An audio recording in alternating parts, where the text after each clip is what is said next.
Hello दोस्तों, स्वागत है आप सभी का हमारे यूट्यूब चैनल साहित्य और सृजन की दुनिया में। तो दोस्तों, आज हम देख लेते हैं माटी की मूर्तें, जो एक बहुत महत्वपूर्ण रचना है रामवृक्ष बेनीपुरी जी की। और इसमें मैंने एक ही वीडियो में पूरे शब्द चित्रों का यहाँ बहुत ही संक्षिप्त और सरल वर्णन किया है। दोस्तों, उम्मीद है आपको ये वीडियो ज़रूर पसंद आएगी। और ये नेट की हमारी नवीन पाठ्यक्रम की 10वीं इकाई में यह विधा लगी हुई। और एक महत्वपूर्ण बात ये दोस्तों कि इस वीडियो को अंत तक ज़रूर देखें। मैंने इसके अंत में कुछ शॉर्ट क्वेश्चंस भी लिए हैं इस बार। और बीच बीच में मैंने किताब से कुछ उसके पैसेजेस, कुछ पैराग्राफ्स लिए हैं जो आपको आसानी से उस एक एक रेखा चित्र को याद करा देगा जो इस विधा में, जो इस पुस्तक में लगा हुआ है। इस सबसे पहले हम देख लेते हैं रामवृक्ष बेनीपुरी जी के बारे में, थोड़ा सा जान लेते हैं उनकी फिर कृतियाँ, उनकी कुछ रचनाएं हम यहाँ देखेंगे। दोस्तों, बेनीपुरी जी का जन्म 23 दिसंबर सन 1899 में हुआ। उनका निधन 7 सितंबर सन 1968 को हुआ। इनका जन्म स्थान बेनीपुर मुजफ्फरपुर बिहार है, इसीलिए इनका नाम बेनीपुरी भी रखा गया। स्वाधीनता सेनानी के रूप में लगभग 9 साल जेल में रहे और सन 1957 में प्रजा सोशलिस्ट पार्टी से विधायक चुने गए। इसके अलावा आप देख लेते हैं उनकी कुछ महत्वपूर्ण कृतियाँ। दोस्तों, उन्होंने बहुत सारी विधाएं लिखी, बहुत सारी विधाओं में उन्होंने कार्य किया, जिसमें नाटक है, कहानी है, कविता है, उनके कुछ शब्द चित्र हैं जो बहुत अधिक प्रसिद्ध हैं। और इनसे अक्सर प्रश्न पूछ लिया जाता है, और वो इस तरह से पूछा जाता है कि उनकी यह जो रचना है वो कौन सी विधा में। जैसे ये चिता का फूल है, तो ये चिता के फूल क्या है? यह एक कहानी संग्रह है। तो हमें यही बहुत ध्यान से याद करना है कि जैसे इनका कहानी संग्रह सिर्फ एक है जिसका नाम है चिता के फूल। इनके शब्द चित्र 3 हैं, जिसमें पहला है लाल तारा, दूसरा है माटी की मूर्तें जो हमारे इस पाठ्यक्रम में लगा हुआ भी है, तीसरा है गेहूं और गुलाब। ये इनके शब्द चित्र हैं। शब्द चित्र पहले ही बता दिया था मैंने, बहुत पहले जो एक वीडियो डाली थी जिसमें 10वीं इकाई नेट की पूरी क्लियर की थी, उसमें सारी ही रचनाओं को मैंने यहाँ पर डाल दिया था कि वो क्या है। तो शब्द चित्र यानी कि रेखा चित्र। इनके उपन्यास हम देख लेते हैं, पतितों की देश में, कैदी की पत्नी, और इनकी ललित निबंध है सतरंगा, इंद्रधनुष। इन्होंने कविता संग्रह भी एक ही है इनका माना जाता है, जिसका नाम है नया आदमी। इनका स्मृति चित्र है गांधी नामा। इनके प्रमुख नाटक हैं, इन्होंने नाटक विधा बहुत अधिक लिखी है, जिसमें आम्रपाली, नई नारी, सीता की माँ, शकुंतला बहुत अधिक पूछ लिया जाता है, संघमित्रा, अमर ज्योति, तथागत, सिंघल विजय, राम राज्य, नेत्रदान, गांव का देवता, नया समाज। और इनके निबंध बहुत अधिक फेमस हैं, बहुत अधिक प्रसिद्ध हैं, जिसमें सबसे अधिक प्रसिद्ध निबंध इनका वंदे वाणी विनायको है। लेकिन इनका पहला निबंध हवा पर है, फिर वंदे वाणी विनायको आता है, और उसके बाद अत्र तत्र। इसके अलावा उन्होंने कुछ आत्मकथात्मक संस्मरण भी लिखे, जिसमें मुझे याद है, जंजीरें और दीवारें, कुछ में कुछ वे। इनका यात्रा साहित्य में पैरों में पंख बांधकर उड़ते चलो बहुत अधिक प्रसिद्ध है। इन्होंने बहुत महत्वपूर्ण जीवनियाँ भी लिखी हैं दोस्तों, जो बहुत अधिक प्रसिद्ध हैं, जैसे शिवाजी, विद्यापति, लंगट सिंह, गुरु गोविंद सिंह, रोज़ा लॉन्गजेवर्ग, जयप्रकाश और कार्ल मार्क्स। तो इनकी ये जीवनियाँ भी बहुत अधिक प्रसिद्ध हैं, तो ये भी हमें याद रखनी है। इसके अतिरिक्त उनका बाल साहित्य, राजनीति तथा विद्यापति की पदावली और बिहारी सत्सई की टीका भी इन्होंने लिखी है। अब चर्चा कर लेते हैं उस विधा पर जो आज हम इस वीडियो का मुख्य केंद्र है, यानी कि माटी की मूर्तें। और दोस्तों, प्लीज़ अगर मेरी वीडियो पसंद आती है तो आप उसको लाइक, शेयर, सब्सक्राइब ज़रूर कीजिएगा। अच्छा लगता है आपके कमेंट्स देखकर भी, तो कमेंट्स करना भी ना भूलें। और वीडियो का अंत तक तो देखना ही है, ताकि हमें आसानी से पूरी ये वीडियो यानी कि पूरी ये विधा याद हो जाए, समझ आ जाए। तो हम पहले जो चर्चा करेंगे वह करेंगे, इसके प्रकाशन वर्ष को देख लेते हैं कि इसका प्रकाशन वर्ष क्या है और इसमें कौन कौन सी विधाएँ लगी हुई हैं, यानी कि कौन कौन से इसमें रेखा चित्र लगे हुए हैं। पहला रेखा चित्र है रज़िया, दूसरा है बलदेव सिंह, तीसरा है सरजू भैया, चौथा है मंगर, पांचवा है रूपा की आजी, छठा है देव, सातवां है बाल गोविंद भगत, आठवां है भौजी, नवा है परमेश्वर और 10वां है बैजू मामा, 11वां सुभान खां और 12वां बुधिया। तो ये इसके कुछ महत्वपूर्ण माटी की मूर्ति के रेखा चित्र हैं। इस माटी की मूर्ति का जो प्रकाशन वर्ष है वह सन 1946 है दोस्तों, और इसका नवीन संस्करण आया 1953 में, जिसमें रज़िया जो रेखा चित्र है वो बढ़ा दिया गया है। पहले प्रकाशन जब इसका हुआ था, पहले संस्करण में यह रेखा चित्र नहीं था। अब हम देख लेते हैं इसके फ्लैप पर कुछ जो लाइन्स लिखी हुई हैं इस रेखा चित्र के बारे में, क्या रामवृक्ष बेनीपुरी जी इसके बारे में कहते हैं। कुछ पंक्तियाँ मैंने यहाँ ली हैं, सारा मैं यहाँ नहीं ले सकती उनकी भी भूमिका से। तो ये देखते हैं कि ये मूर्तें ज़िंदगी के नज़दीक ही नहीं, ज़िंदगी में समाई हुई हैं, इसीलिए ज़िंदगी के हर पुजारी का सिर इनके नज़दीक आप ही आप झुक जाता है। ये कहानियाँ नहीं, जीवनियाँ हैं, ये चलते फिरते आदमियों के शब्द चित्र हैं। सुप्रसिद्ध लेखक रामवृक्ष बेनीपुरी कहते हैं कि मानता हूँ कला ने उन पर पच्चीकारी की है, किंतु मैंने ऐसा नहीं होने दिया कि रंग रंग में मूल रेखाएं ही गायब हो जाएं। मैं उसे अच्छा रसोइया नहीं समझता जो इतना मसाला रख दे कि सब्ज़ी का मूल स्वाद ही नष्ट हो जाए। जिंदगी के विविध रंगों को रेखांकित करती बेनीपुरी जी की सशक्त लेखनी से निकली यह रोचक, मार्मिक व संवेदनशील रेखा चित्र है। और दोस्तों ये आप समझ ही गए होंगे कि वो क्या कहना चाहते हैं, कि उन्होंने उसको शब्द तो दिए हैं लेकिन उसका सही रूप सही नहीं बदला है, यानी उन्होंने कला से उसकी पच्चीकारी की है लेकिन उसका रंग रूप नहीं बदला है, यानी जो व्यक्ति जैसा है उसके व्यक्तित्व को वैसा ही रखा है ताकि उसकी ताजगी बनी रहे। तो हम पहले देख लेते हैं पहला हमारा रेखा चित्र रज़िया। मैंने छोटे छोटे पॉइंट्स में पहले इसके बारे में बताया और उसके बाद कुछ पैराग्राफ लिए हैं। तो रज़िया एक निम्न वर्ग की बालिका है और चूड़ीहारन है। उसकी माँ चूड़ियाँ बेचती है और बड़ी होकर के वह भी चूड़ी का ही काम करने लगती है। चूड़ीहारिन शब्द है, ये चूड़ीहारन लिखा गया है इसमें दोस्तों। यहाँ बेनीपुरी जी के जीवन से जुड़ा यह ऐसा चित्र है जिसे उन्होंने बहुत बारीकी से बुना है। रज़िया से एक ऐसा आत्मीय रिश्ता है उनका जो न दोस्ती के दायरे में आता है न प्यार के, पवित्र निश्चल रिश्ता, जिसे हम उनके साथ उनके बाल्यकाल से अंत तक देख सकते हैं, जो उनके अंत तक जुड़ा रहता है। तो देख लेते हैं कुछ पैराग्राफ्स रज़िया के। पहला ही इसका पैराग्राफ है, यहाँ रज़िया के व्यक्तित्व का थोड़ा सा वर्णन किया है। जब पहली बार बेनीपुरी जी रज़िया को देखते हैं तो रज़िया कैसी होती है, मतलब कैसी दिखती है। कानों में चांदी की बालियाँ, गले में चांदी का हैंकल, हाथों में चांदी के कंगन और पैरों में चांदी की गोड़ाएं, भरबाह की बूटेदार कमीज पहने, काली साड़ी के छोर को गले में लपेटे, गोरे चेहरे पर लटकते हुए कुछ बालों को संभालने में परेशान वह छोटी सी लड़की जो उस दिन मेरे सामने आकर खड़ी हो गई थी। अपने बचपन की उस रज़िया की स्मृति ताज़ा हो उठी जब मैं अभी उस दिन अचानक उसके गांव में जा पहुंचा। तो इस पैराग्राफ से इस रेखा चित्र का प्रारंभ होता है। मैंने इसके बीच से भी एक पैराग्राफ लिया है। यह रज़िया का गांव है, यहाँ रज़िया रहती थी, किंतु क्या आज मैं यहाँ यह भी पूछ सकता हूँ कि यहाँ कोई रज़िया नाम की चूड़ीहारन रहती थी या है। हसन का नाम लेने में भी शर्म लगती थी। हसन यानी कि रज़िया का पति खाविंद। मैं वहाँ नेता बनकर गया था, मेरी जय जयकार हो रही थी, कुछ लोग मुझे घेरे खड़े थे। उसके दरवाजे पर जाकर पान खाऊंगा, वह अपने को बड़भागी समझेगा। जिससे दो बातें कर लूँगा वह स्वयं चर्चा का एक विषय बन जाएगा। इस समय मुझे कुछ ऊंचाई पर ही रहना चाहिए। यानी वह चाकर के भी उस गांव में रज़िया के बारे में नहीं पूछ पा रहे थे। उस समय उन्हें नहीं पता था कि रज़िया जीवित भी है या नहीं, पर वह उसके गाँव में जाकर के एक अजीब सा आकर्षण ज़रूर महसूस करते हैं। और उसके आगे देखिए दोस्तों, उसकी दोनों पतोहुएं उसे सहारा देकर आंगन में ले आईं। रज़िया, हाँ मेरे सामने रज़िया खड़ी थी, दुबली पतली रूखी सूखी, किंतु जब नज़दीक आकर उसने मालिक सलाम कहा, उसके चेहरे से एक क्षण के लिए झुर्रियाँ कहीं चली गईं जिन्होंने उसके चेहरे को मकड़जाल बना रखा था। मैंने देखा उसका चेहरा अचानक बिजली के बल्ब की तरह चमक उठा, और चमक उठी वो नीली आंखें जो कटोरों में धंस गई थीं, और अरे चमक उठी आज फिर वो चांदी की बालियाँ, और देखो अपने को पवित्र कर लो। उसके चेहरे पर फिर अचानक लटक कर चमक रही हैं वो लटें जिन्हें समय ने धो पूछ कर शुभ्र श्वेत बना दिया है। ये इस रेखा चित्र की अंतिम पंक्तियाँ हैं दोस्तों।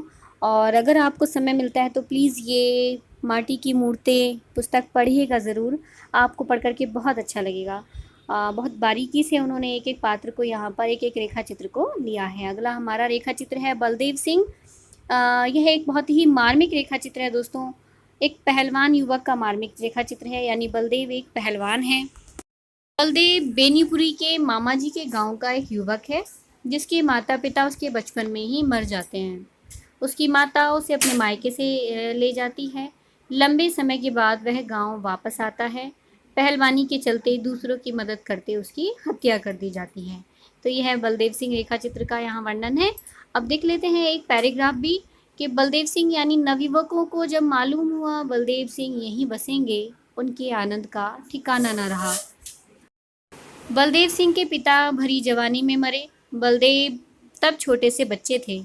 उनकी माँ उन्हें लेकर मायके चली गई और तब से वह बेचारी वहीं है।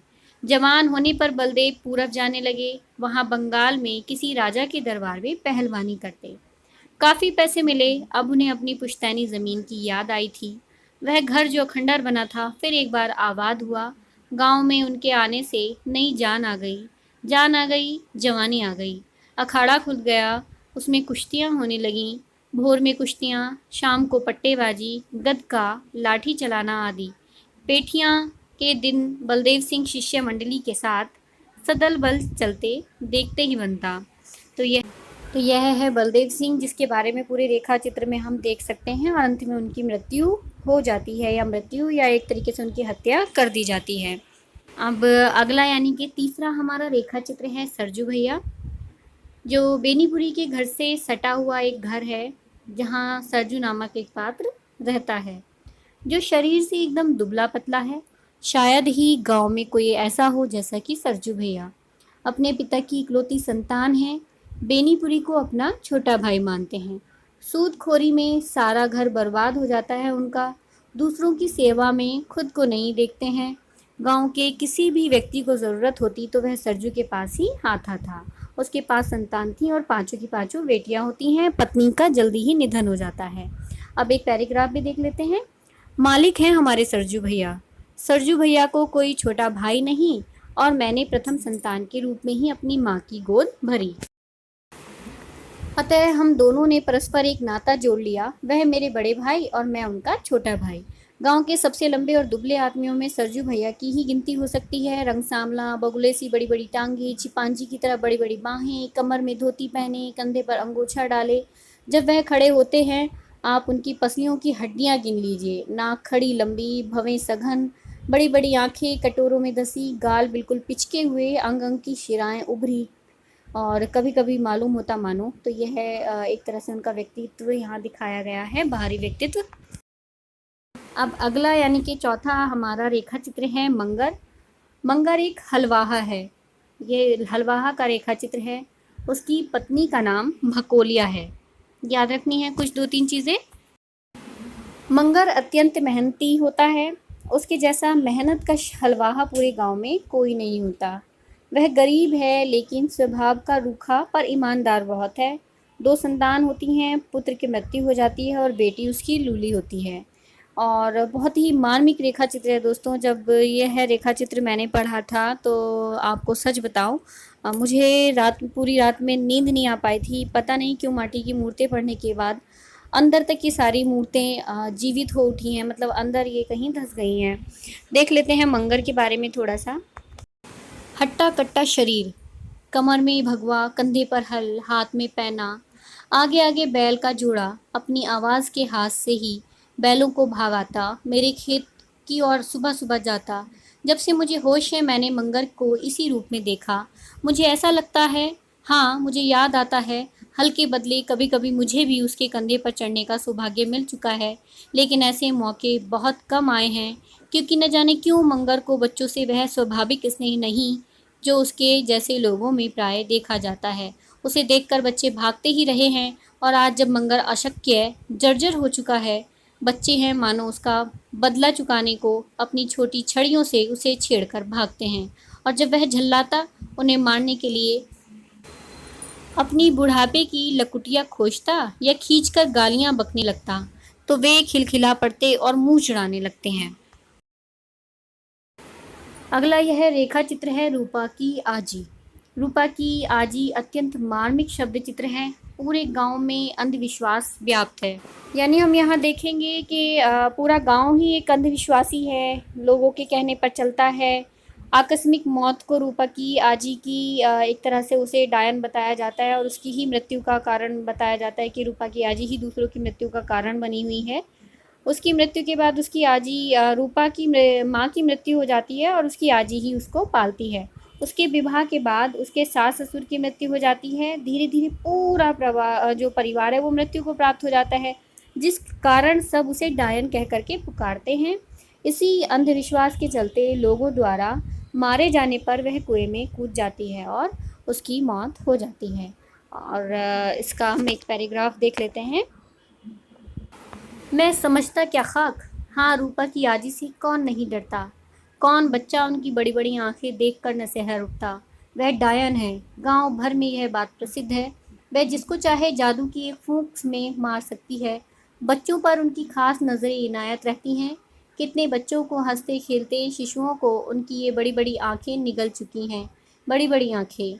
रूपा की आजी की यह सूरत शक्ल, लंबी गौरी औरत, भरा पूरा बदन, हमेशा साफ सफ़ेद बगाबग कपड़ा पहने रहती।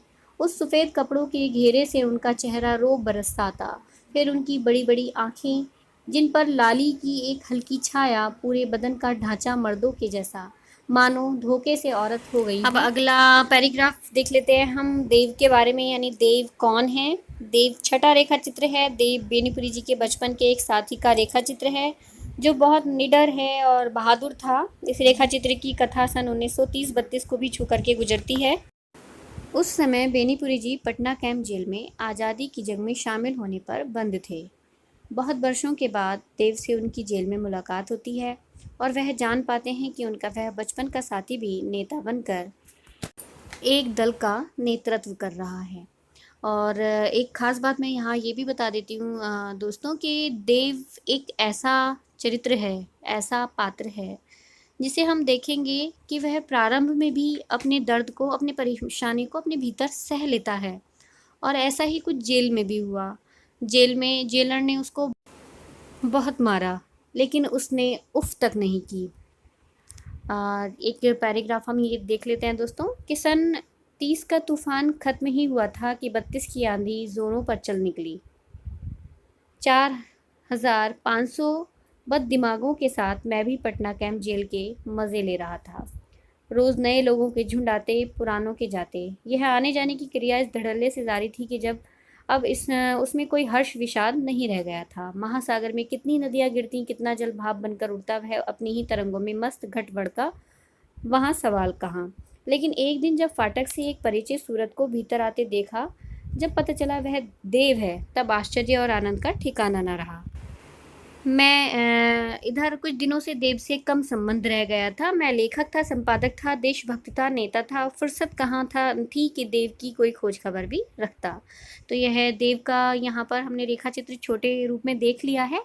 अब हम देखते हैं बाल गोविंद भगत।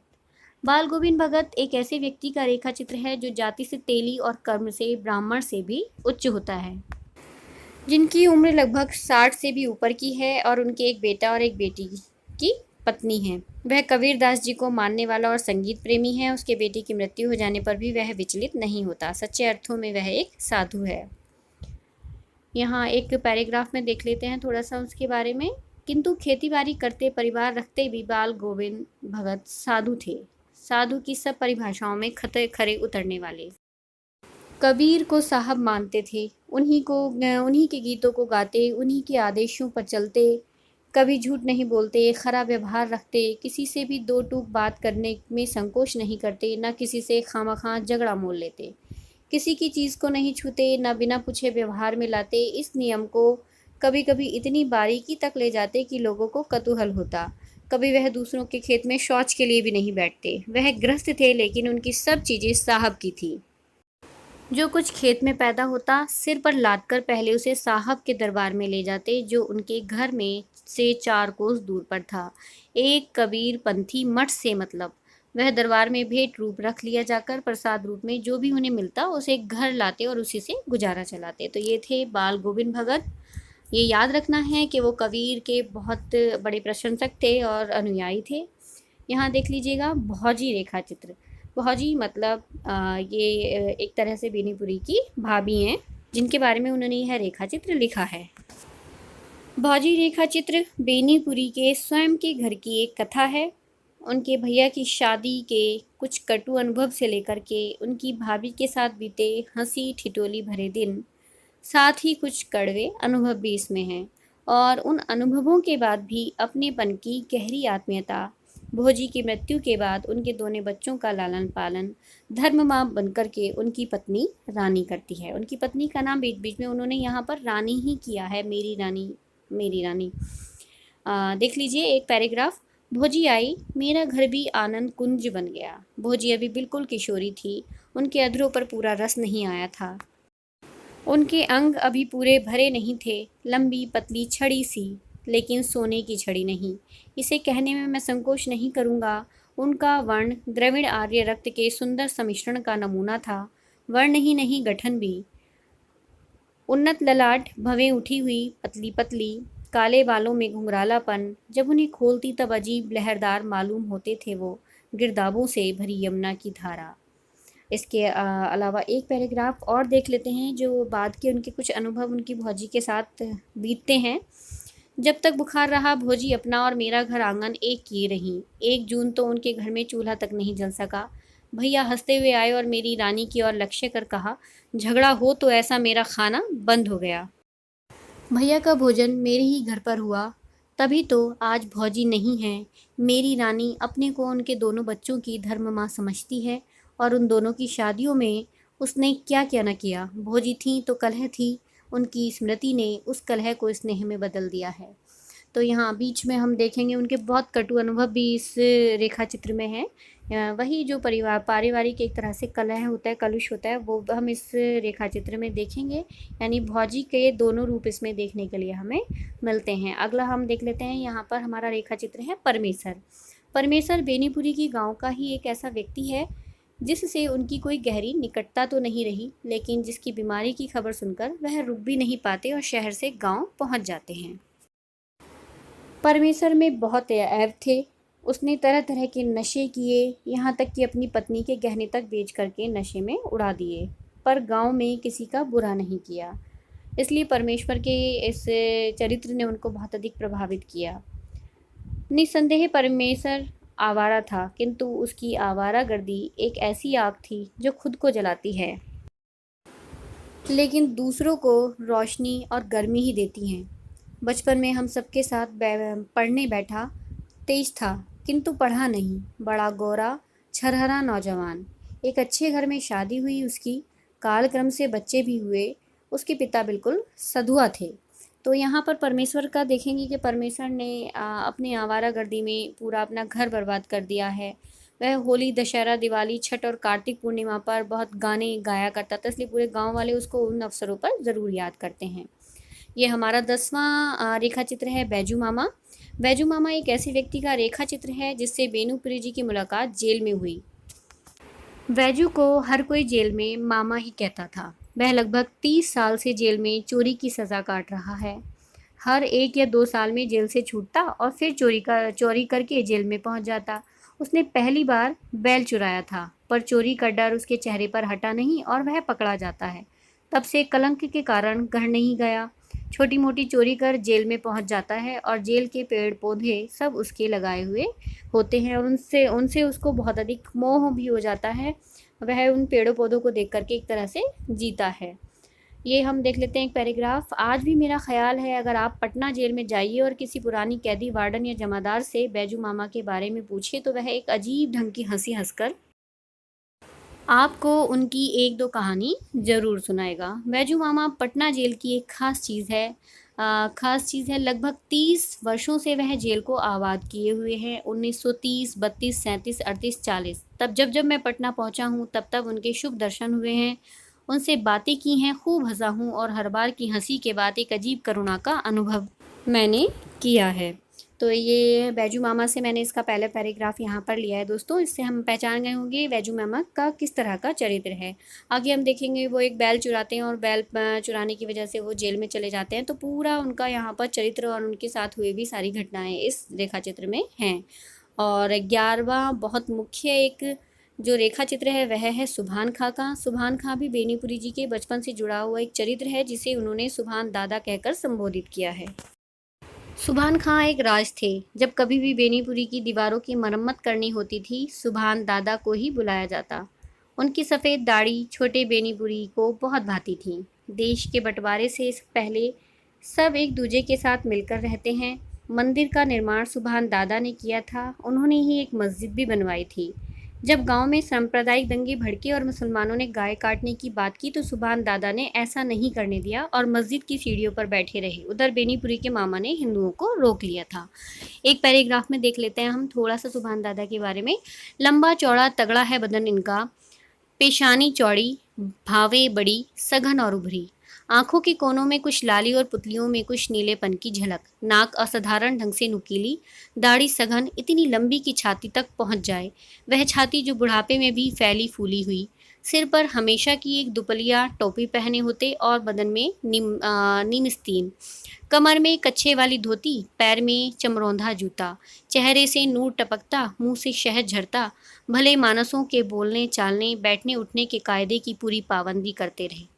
किंतु बचपन में मुझे सबसे अधिक भाती उनकी वह सफ़ेद चमकती हुई दाढ़ी। नमाज के वक्त कमर में धारीदार लुंगी और शरीर में सादा कुर्ता पहन, घुटने टेक, दोनों हाथ छाती से जरा ऊपर उठा, आधी आंखें मूंद कर जब वह कुछ मंत्र सा पढ़ने लगते, मैं विस्मय होकर के उन्हें देखने लगता। ये पूरी लाइन है यहाँ पर। तो ये हमने यहाँ देख लिया सुभान खां का थोड़ा सा इसमें रेखा चित्र। अब आगे हम देख लेते हैं माटी की मूर्तें की अंतिम रेखा चित्र बुधिया। बुधिया रेखा चित्र भी मन पर अपनी छाप छोड़ने वाला रेखा चित्र है।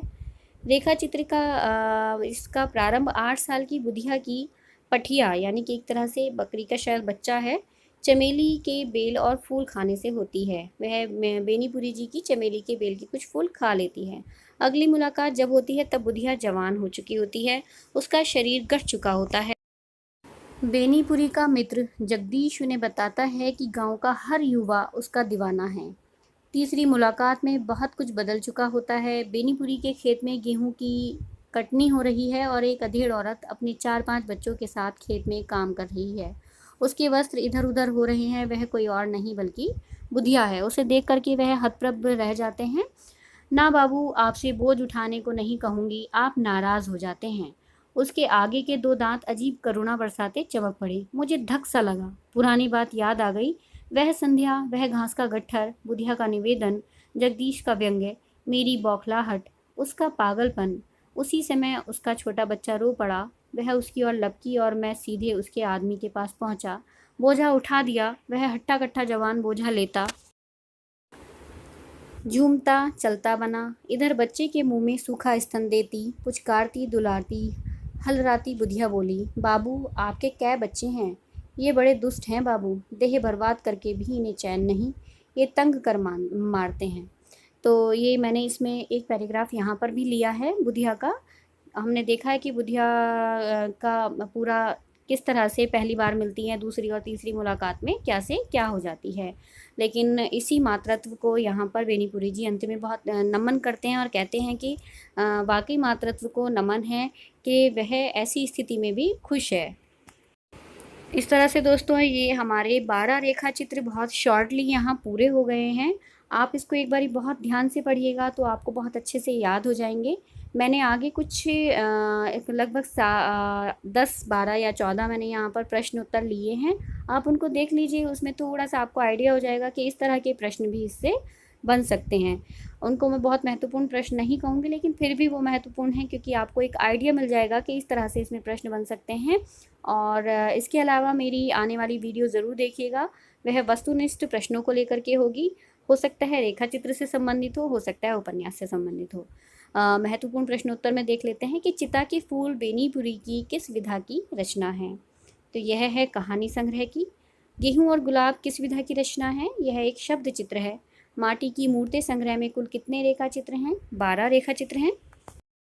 कौन सा रेखाचित्र माटी की मूर्तें के प्रथम संस्करण में नहीं था या नए संस्करण में बढ़ा दिया गया? तो वह मैं पहले भी बता चुकी हूँ दोस्तों, ये सब कुछ वही बातें हैं जो पहले बता दी जा चुकी हैं। यहाँ मैंने प्रश्न में ले लिया है उसको रज़िया। इसका सही उत्तर है रज़िया। अगला प्रश्न देखते हैं दोस्तों, माटी की मूर्तें रेखाचित्र संग्रह में बेनीपुरी ने किस वर्ग का मार्मिक चित्रण किया है? इसका सही उत्तर है निम्न वर्ग का। रज़िया रेखाचित्र में रज़िया का व्यवसाय क्या था? चूड़ीहरण। रूपा की आजी रेखा चित्र में रूपा की आजी किसका शिकार हो जाती है? तो इसका सही उत्तर है लोकापवाद। लोकापवाद मतलब कि लोगों के एक दूसरे से कहने पर ही, अंधविश्वास के चलते ही उसकी मृत्यु होती है और वह कुएं में कूदने पर एक तरह से मजबूर हो जाती है और कुएं में कूद करके ही उसकी मृत्यु हो जाती है। अगला प्रश्न देखते हैं दोस्तों, मैं मुसलमान हूँ, कभी अल्लाह को नहीं भूला हूँ, मैं मुसलमान की हैसियत से कहता हूँ, मैं गाय की कुर्बानी न होने दूंगा, न होने दूंगा। निम्न कथन किस रेखा चित्र से लिया गया है? तो इसका सही उत्तर है सुभान खां। परमेश्वर रेखा चित्र में परमेश्वर की मृत्यु किस भीषण रोग के कारण हुई? तो इसका सही उत्तर है अतिसार के कारण। किसकी पठिया बेनीपुरी की चमेली चर गई थी, यानी चमेली की बेल को खा लिया था किसकी पठिया ने? तो इसका सही उत्तर है बुधिया, जो हमने अंतिम इसका रेखा चित्र पढ़ा है। देव रेखा चित्र में कौन दरोगा की मार खाकर मुस्कुरा रहा था? तो इसका सही उत्तर है देव। देव को पुलिस द्वारा क्यों पकड़ा गया? तो इसका वो सही उत्तर है जुलूस का नेतृत्व करने पर। किसकी सफ़ेद दाढ़ी बचपन में बेनीपुरी को बहुत लुभाती है? इसका उत्तर है सुभान खां की दाढ़ी। किस रेखा चित्र में पहलवानी का जिक्र हुआ है? तो इसका उत्तर है बलदेव सिंह। ये सब हम पढ़ चुके हैं, बहुत आसानी से याद हो जाएगा। बहुत ध्यान से अगर आप इसको पढ़ेंगे तो बहुत भारी विधा नहीं है, बहुत भारी इसकी शब्द शैली नहीं है। साधारण से शब्दों में साधारण सी ये एक पुस्तक है, पर उतनी ही महत्वपूर्ण और उतनी ही अच्छी। तो आती हूँ अपनी नई वीडियो के साथ। प्लीज़ मेरी इस वीडियो को लाइक शेयर सब्सक्राइब करना ना भूलें और कमेंट्स करके ज़रूर बताएं। धन्यवाद।